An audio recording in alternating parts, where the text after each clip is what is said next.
Olá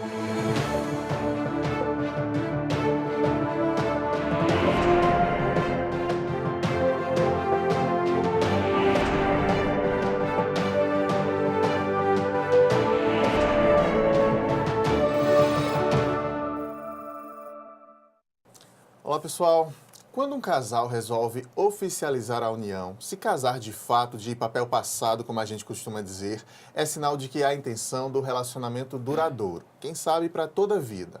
Mas nem sempre é o que acontece. E quando é preciso se divorciar, surgem muitas dúvidas e até brigas para saber quem tem mais direitos com o fim da relação. O programa de hoje traz esse assunto. Estamos recebendo a advogada Gisele Camilo de Araújo, vice-presidente da Comissão de Acesso à Justiça da OAB Paraíba. A Câmara Aberta está começando.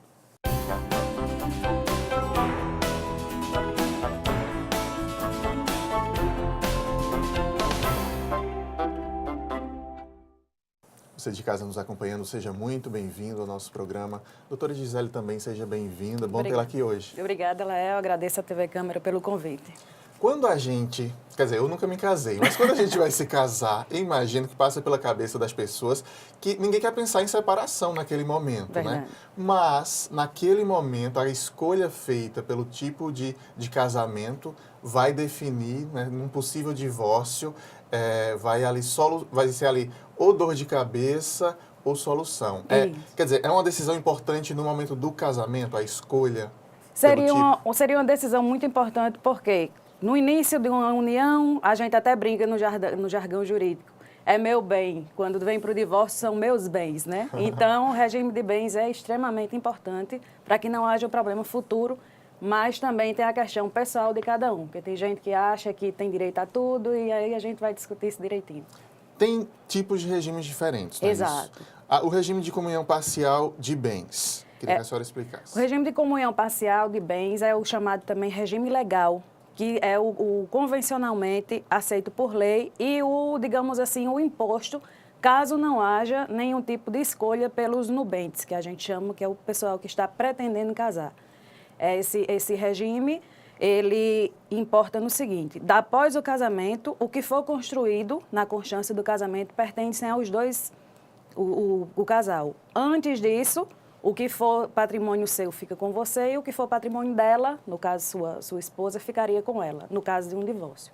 Tem o regime de comunhão total de bens. Exato. Qual a diferença? A diferença é que os dois patrimônios, a partir do casamento, eles se agregam. Então, o que é de um e de outro, antes e após a constância do casamento, ele se agrega e, num possível divórcio, tudo vai ser dividido pelos dois.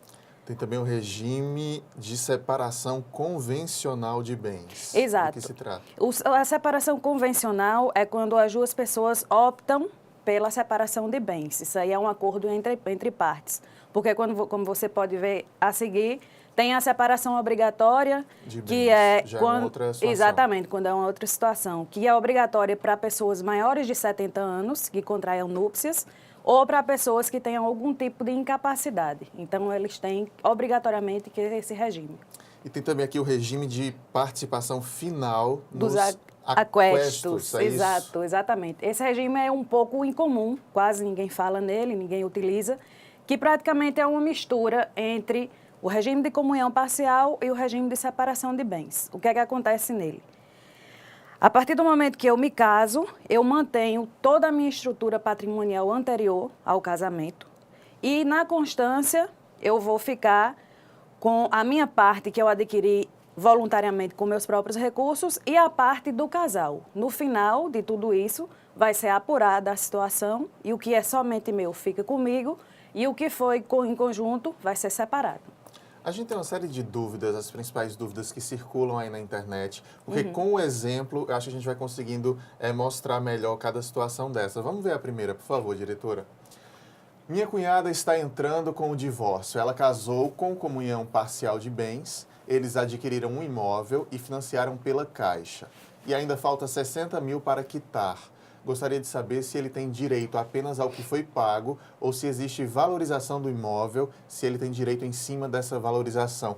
É uma dúvida interessante, né? Um imóvel que se valorizou, quando se dividir ali na metade, baseado no valor inicial ou tem que levar em consideração essa valorização? Ele vai ser dividido pelo valor imobiliário da época do divórcio. No caso, se houver algum tipo de valorização de imóvel, isso vai ser apurado, como a gente chama, às vezes, ou em liquidação de sentença ou pela própria parte que for vender, que é mais interessante que seja vendido em juízo.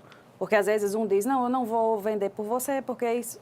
Não, vai ser aplicado o valor de mercado e nesse valor de mercado vai ser dividido a parte de cada um.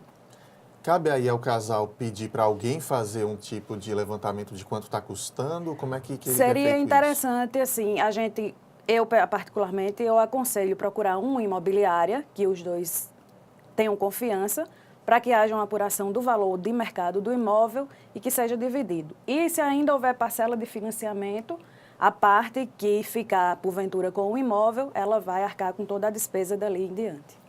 Vamos mais uma dúvida? Mais uma situação para a gente ver. Meu pai tem 74 anos e tem 1 ano que ele se casou em regime parcial de bens. Ele tem uma casa que adquiriu com minha mãe. Já faz 26 anos que ela faleceu. Desse casamento, ele teve 4 filhos. Temos direito à casa e a atual esposa dele tem direito na casa.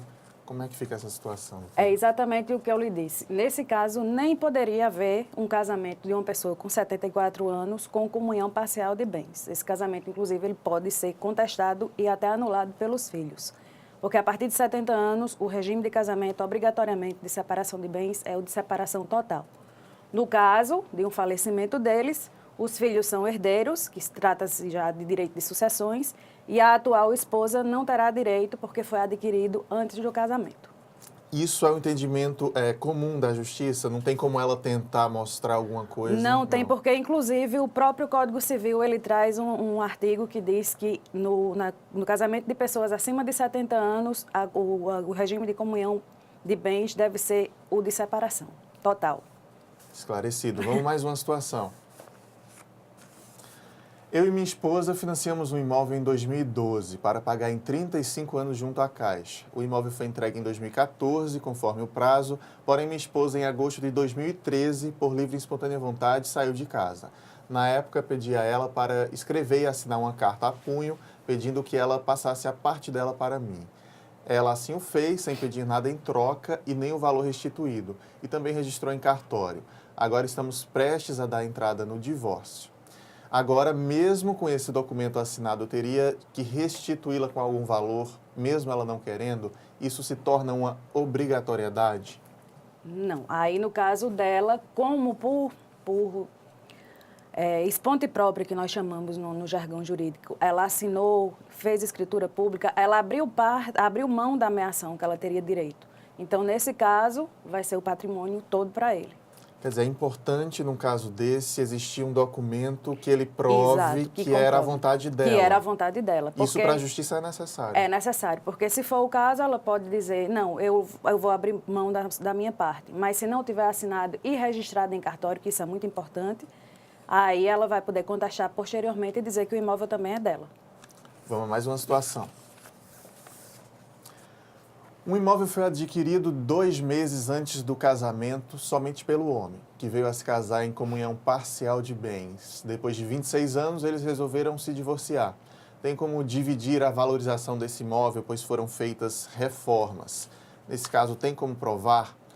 Quer dizer, aquela história de ele quem comprou, mas ao longo desses 26 anos foram feitos benfeitorias ali, como a gente fala, né? Isso. E como é que fica essa situação, doutora? Nessa situação, infelizmente, vai haver uma perda da esposa, no caso, porque mesmo tendo um período temporal muito pequeno, antes do casamento, ele já tinha adquirido o bem. Então, estando quitado, é completamente dele. Entretanto, no caso de benfeitorias, se conseguisse comprovar que houve uma participação delas, o que é bastante difícil, porque de qualquer forma é reconhecido como se fosse uma benfeitoria para o casal durante a comunhão. Aí ela não vai ter direito a nada, a não ser aos bens que guarnecem os móveis, no caso. Ela teria direito porque foi na constância, mas realmente o imóvel é dele. A pessoa tem que estar consciente quando for investir Tem que dinheiro estar ali, numa consciente. reforma, Exatamente. no primeiro andar, o dinheiro Não que adianta depois, como a gente chama, o juiz esperneando, porque depois que investiu, não tem mais jeito. Não tem mais jeito. Tá, ok, vamos ver mais uma situação. Meu atual companheiro é casado em comunhão parcial de bens. Ele adquiriu um terreno rural durante o casamento e colocou em usufruto dos pais dele. Na partilha, a esposa dele tem algum direito? Deixa eu primeiro lhe perguntar o que é usufruto. Que situação é essa que esse terreno foi colocado O com os pais dele? usufruto é um direito de bens dentro da propriedade. Tem uso, gozo e a fruição e, nesse caso, tem usufruto. O bem me pertence, mas eu abro mão do meu direito de usar e gozar dele. Você fica naquela dependência. Você fica com a posse, no caso, eu teria a propriedade. Ele não é seu, mas você que usufrui dele. Esse seria o usufruto. No caso, como o bem foi adquirido na constância do casamento e está só em usufruto dos pais, não houve uma doação e a esposa não compactuou com isso, ela continua permanecendo com o direito de meação da casa. Quer dizer, o terreno não é dos pais dele. Não é dos pais, é apenas um direito que ele deu dos pais usufruírem daquele imóvel por um certo período de tempo. Bacana. Vamos fazer uma pausa rápida aqui para o intervalo, doutora. Na sequência, a gente volta esclarecendo mais esse assunto. Até já.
Leis curiosas pelo mundo. Você sabia que numa cidade do Canadá é proibido capturar peixe com as mãos?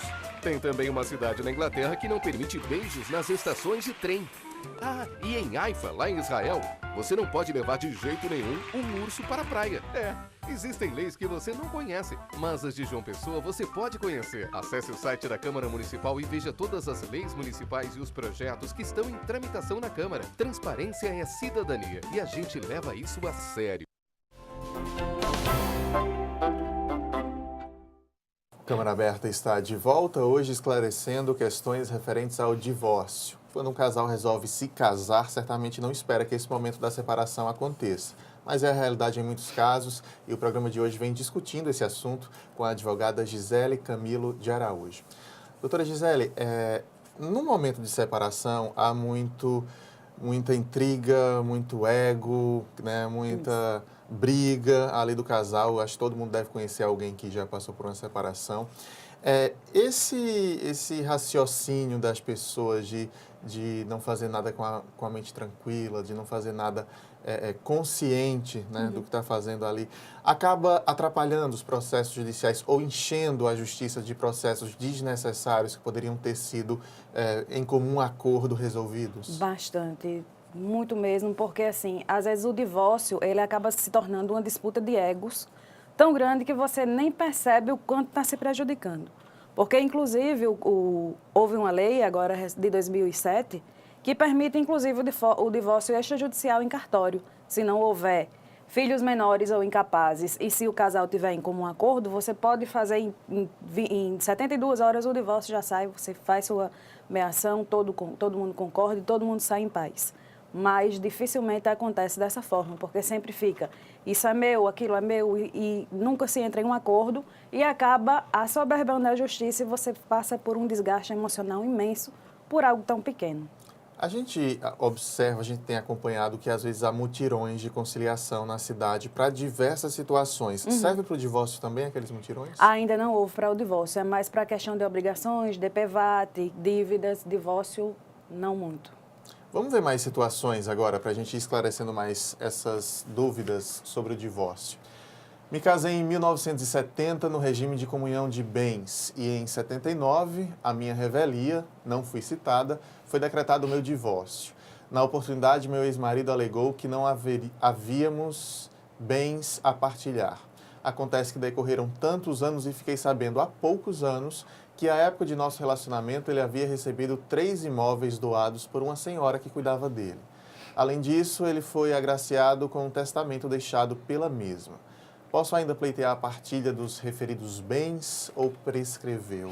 Que situação é essa? É uma situação que nós chamamos de sonegação de bens. No caso, houve o divórcio, o regime foi de comunhão parcial, mas o que nós temos? Há uma cláusula que diz que os bens de doação ou testamentários, caso não haja a cláusula dizendo que é para o casal, é apenas para quem recebe. Mas, no caso, isso teria que ser apurado. Nesse caso, ela teria direito ainda em razão da sonegação. Houve, então, a má-fé dele, subtraiu os bens dela, não apresentou os bens, e ela teria o direito de saber se esse testamento, essa doação, foi feita ao casal ou apenas a ele. Nesse caso, ela deveria ver qual a situação real para poder haver o testamento. Caso o testamento ou a doação for para os dois, ela tem como anular esse divórcio e conseguir a parte dela na partilha, sim. Situações de herança, vou tentar exemplificar outro aqui. Os pais do homem da relação morreram e ele ficou com uma parcela, ele e os irmãos, cada um com sua parcela. Essa parcela que ficou para o homem dessa relação, essa mulher passa a ter direito no caso de divórcio? No caso de herança, é a situação pretérita. A não ser que os pais deixarem em testamento um bem específico para o casal. Mas, no caso, esse é um direito sucessório. É só da parte que tem direito ao quinhão, que seria, no caso, o marido. Vamos adiante, vamos ver mais uma situação. Estou separada há quase 2 anos e quero dar entrada no divórcio. Eu e meu ex-marido temos uma casa em nosso nome que ainda não foi paga e nenhum dos dois está morando nela. A casa está vazia. Por mim, venderíamos e dividiríamos, mas ele não quer vender. Ele sugeriu alugar e dividir o lucro. É possível concluir o divórcio e manter a casa no nome dos dois? É possível, no caso de haver um acordo judicial da manutenção, que eu não acho interessante. Eu acharia bem mais interessante eles venderem, nessa situação em concreto, venderem o imóvel e dividirem cada um sua parte, ou o marido que não quer vender, comprasse a parte dela no quinhão, porque aí evitaria problemas futuros. Problema de aluguel, alguém vai dizer que tem mais direito do que o outro, então eu acho melhor. Se está havendo um divórcio, então não tem mais para que manter o vínculo. Aparta, cada um vai viver sua vida, bem mais interessante. Se, como ela diz ali, ele bateu o pé mesmo, né, pela situação, não quer de jeito nenhum a opção de vender, tem como ela obrigá-lo a vender? A justiça pode... Pode obrigar, sim, porque você passa para o divórcio litigioso, o juiz vai determinar a meação e vai dar um prazo para que o imóvel seja vendido, vai colocar uma terceira pessoa, que seria interessante, que a gente chama de depositário fiel, para se encarregar dessa venda, e ao realizar a venda vai ser dividida, feita a meação, cada um ficará com sua parte e resolve o problema. Esclarecido também. Vamos mais uma situação. Tem uma tia que é casada com um homem desde 1987. Casaram-se sob o regime de separação de bens. O marido adquiriu uma casa no nome dele antes do casamento, a fim de que os dois morassem juntos, o que fazem até o dia de hoje. Em caso de divórcio, o marido poderá, após divorciado, vender a casa em que minha tia vive sem o consentimento dela? Infelizmente, como é de separação, ele adquiriu antes do casamento, ele pode vender a revelia dele. A casa é dele. Nesse caso específico, a casa é dele e ela teria que desocupar o imóvel, a não ser que ela ficasse com aluguéis. Há situações, doutora, em que a justiça considera que alguém que mora no imóvel há muitos anos e que o proprietário não vai mais lá ou não tem uma frequência, esse alguém passa a ter algum direito sobre o imóvel. Tem essa situação? É o chamado uso capião, mas aí tem algumas restrições que o Código impõe de período de lapso temporal, inclusive no caso de uso capião urbano e rural, tem essas diferenças, mas dependendo, se a casa está completamente abandonada há um certo período de tempo, pode ser que a pessoa que habite lá tenha, sim, direito a ficar com esse imóvel. Vamos ver mais uma situação? Me separei do meu marido e temos um imóvel adquirido durante nosso casamento. Ele não quer vender o imóvel de jeito nenhum, está irredutível. Preciso que seja feita a partilha, pois tenho direitos. Há alguma lei que o obriga a vender o imóvel? E qual lei é essa? Como proceder nesse caso? Eu lhe perguntei agora há pouco, né? Se tem essa situação. Exato. Quer dizer, tem uma lei mesmo que pode... O Código Civil, o próprio Código Civil, ele trata dos regimes e diz as situações. Então, a partir do momento que o casal casou-se em regime de comunhão parcial, adquiriu um bem, esse bem é dos dois. Então, quando há o divórcio, não tem é meu ou é seu, é nosso. A comunhão parcial é meu ou seu, não, é nosso. E também depende se ela foi uma pessoa que contribuiu ou não para a compra daquele imóvel materialmente. Ela pode simplesmente ser uma dona de casa e ele o provedor da família. Mas, como você está em uma sociedade conjugal, o bem é dos dois. Então, quando ela quer vender e ele não quer, é aquela situação que eu disse anteriormente. Vai ao juízo, vai à venda o imóvel e a ameação é feita. 50% para cada. A gente tem mais situações aí para a gente exemplificar, vamos ver. Crio a seguinte situação: comunhão parcial de bens, porém vendi um bem adquirido antes da união e o investi em um novo para uso da família. Posteriormente ocorre a separação. Como fica a divisão destes bens? Da família. No caso, ela vendeu o imóvel para uso da família. Se foi na constância do casamento, foi o que eu acabei de lhe dizer. Era dele ou dela, mas a partir do momento que há uma comunhão de pessoas, formando um lar, uma família, uma sociedade conjugal, há o investimento desse dinheiro e mais. O dinheiro foi disposto exatamente para essa situação, a comunhão familiar. Então, eles têm direito, sim. É dos dois o bem. Seria só dele se ele não tivesse vendido, ainda fosse o imóvel inicial. Exato, se fosse o imóvel inicial comprado antes da constância do casamento, aí sim ele teria direito à disposição total do bem. Vamos ver mais uma situação? Tem mais um aí. Casei-me em comunhão parcial e comprei um apartamento financiado. Utilizei meu FGTS também. E até hoje ainda debita na minha conta de salário. Não temos outros bens. Meu marido nunca contribuiu com nada. Tenho 2 filhos. Ao separar, ele terá direito a 50% desse imóvel? Terá direito. Foi outra situação que acabei de falar. Não tem em comunhão parcial de bens, que é o regime legal. Não tem, eu trabalho, você não trabalha, eu comprei com meu dinheiro, você não deu um centavo. A partir do momento que há comunhão parcial, há o casamento, adquiriu-se um bem, o bem é do casal, é da família. Então, ele tem direito. Ele só não vai ter direito ao salário dela, que são os proventos dela, são pertencentes a ela. Agora, qualquer bem, móvel ou imóvel, independente de quem foi o comprador ou não, é da família, do casal.